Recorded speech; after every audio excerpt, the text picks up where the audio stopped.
It's unique. Most of the industry is always touch. The responsiveness, once you understand how to place your hand, is pretty quick on the unit. It eliminates the anti-pass back problems.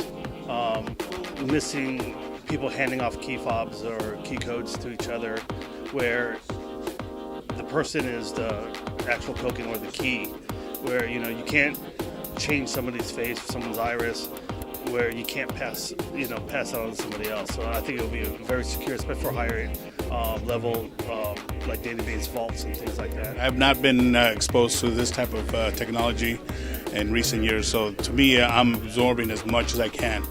So what I can tell so far, I can see how flexible and how easy it could be.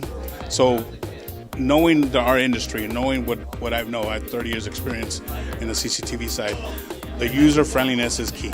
That's going to be a key element. I see that the technology, what you guys offer, and the quality and what it seems to be a very sophisticated product, I think those combinations are going to be very successful. We've done some biometric projects, limited scale as far as number of quantities, but one of the complaints we have had is the speed of things and in that type of environment. So I was impressed about when you get an actual read, the quick response to it with the fingerprints, with the facial and all that, so that was pretty impressive.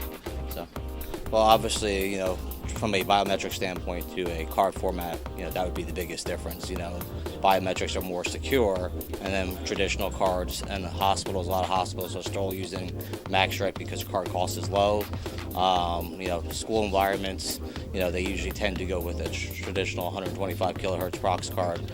So this opens up an avenue that goes beyond a card, whether the technology is MagStripe, smart card, or proximity. The goal of being able to have 1 second responsiveness is great, and people will really appreciate the fact that it's quick and easy to get right through it. People will be very comfortable with the fact that they don't have to touch it. They don't have to, physically be a part of it and so forth. I think people really like that. Well, the design is very nice, and I think obviously, again, having all 4 of the features that you need to meet to get through, or 2 or 3 of them, will be great, because that'll be not just one, and mistakes won't happen. But also the design of it's very nice, and I think it'll be pleasing to the eye as well.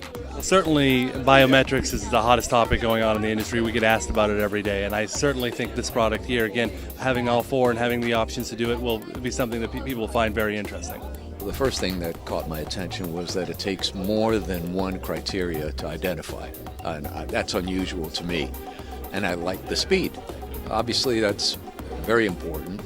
The enrollment went very quickly, and then the speed of recognition was where it should be. Very good. Well, one of the biggest things that I've encountered is the apprehension of any biometric failing. And what I like to call suspenders and a belt, that's what you've incorporated in this product. If it doesn't see your fingers, it'll look at your face. If it doesn't see your face, it'll see your eyes. Some way or another, it's going to recognize you and you'll have entry. A big benefit. One of the other obstacles that I have faced is hygienics. In the environment that people were there worried about, somebody else had a cold, somebody else sneezed, all those things, or grease, some other environmental items that are going to deteriorate the recognition. Obviously, it eliminates all of that.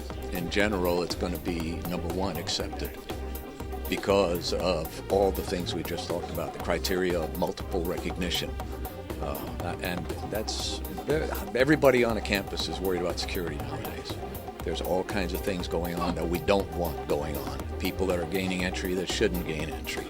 And I think this is going to be accepted because of all those things.